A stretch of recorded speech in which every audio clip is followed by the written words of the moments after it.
કચ્છ માટે ગૌરવની બાબત. નિલેશભાઈ અંજારિયાની સુપ્રીમ કોર્ટના જજ તરીકે થઈ નિયુક્તિ. સ્ટોરી રિપોર્ટ બાય કરણ વાઘેલા, ભુજ. સામાન્ય રીતે ઇમ્પ્રેશન એવી કે જે વિદ્યાર્થીઓ કોન્વેન્ટ સ્કૂલમાં ભણ્યા હોય, મેટ્રો સિટીમાં ભણ્યા હોય અથવા વિદેશમાં ભણ્યા હોય એ પ્રગતિ કરી શકે. પણ નિલયભાઈ એમાં અપવાદ છે. નવાવાસ માંડવીની સરકારી પ્રાથમિક શાળામાં શિક્ષિત દીક્ષિત થયા પછી દેશની સર્વોચ્ચ અદાલતના જસ્ટિસ સુધી પહોંચી અને નિલયભાઈએ એક જ્વલંત ઉદાહરણ આપણી પાસે પૂરું પાડ્યું છે. અને કોઈ પણ વ્યક્તિના વ્યક્તિત્વનો ક્રમશઃ વિકાસ ગમે તેવા સંજોગોમાં કઈ રીતે થઈ શકે એનું જ્વલંત ઉદાહરણ એમણે પૂરું પાડ્યું છે.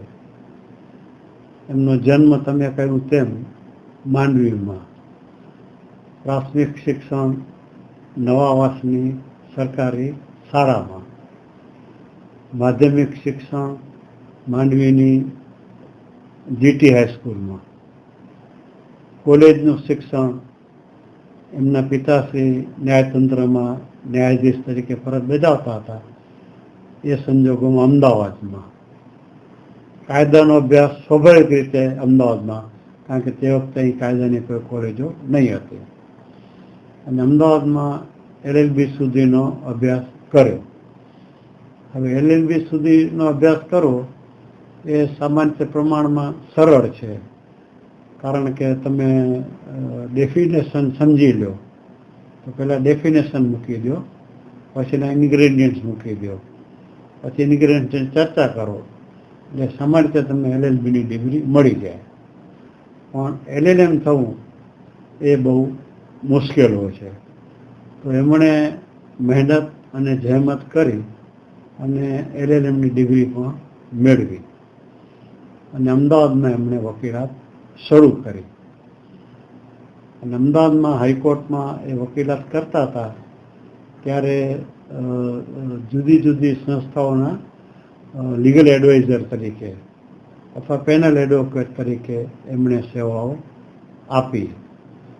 અને આમ હું આપને વાત કરું તો કાયદાના પુસ્તકોના અગાધ વાંચનને કારણે, અદ્ભુત ગ્રહણ શક્તિને કારણે, તેમજ રજૂઆત કરવાની શક્તિને કારણે એ ગુજરાત હાઈકોર્ટમાં પ્રેક્ટિસ કરતા હતા ત્યારે જુદા જુદા કાયદાઓ હેઠળ લેન્ડમાર્ક ચુકાદાઓ મેળવ્યા, જેમને આપણે સીમાચિહ્ન ચુકાદાઓ કહી શકીએ એવા ચુકાદાઓ એમને મેળવ્યા.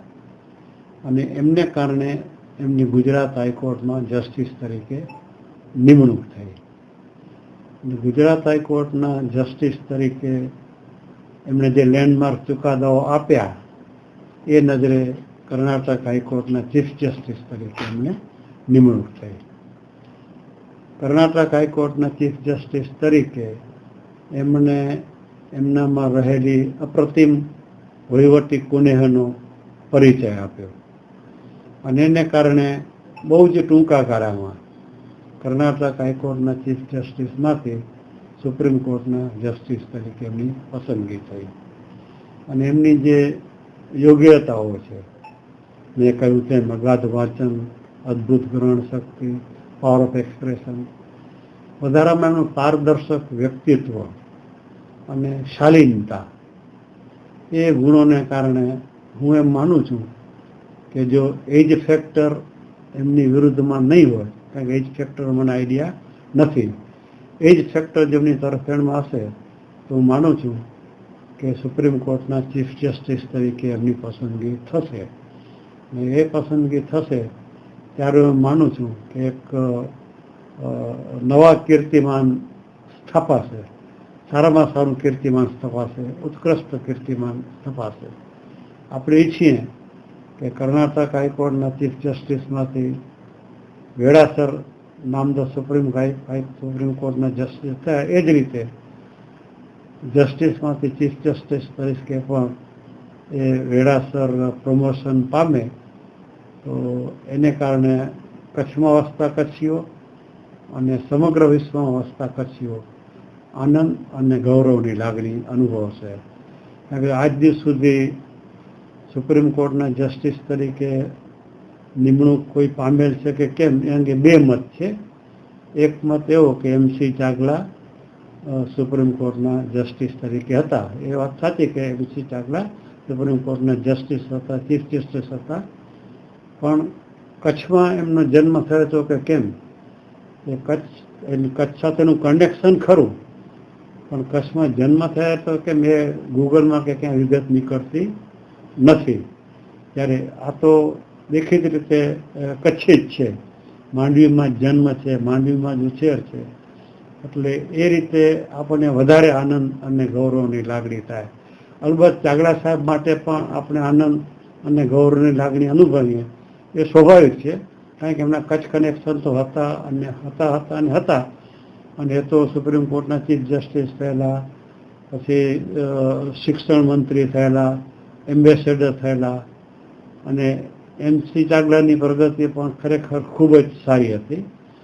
અને આજે દાખલા તરીકે કચ્છ એક વિકસિત જિલ્લો ગણાય છે, પણ નિલયભાઈનો જન્મ થયો ત્યારે કચ્છ એક પછાત જિલ્લો હતો, સરહદ ઇલાકો હતો, અને પછાત વિસ્તારમાંથી આટલી પ્રગતિ કરવી એ ખરેખર એમને જેટલા અભિનંદન આપીએ એટલા ઓછા છે. એમને ખૂબ ખૂબ અભિનંદન, ખૂબ ખૂબ શુભેચ્છાઓ.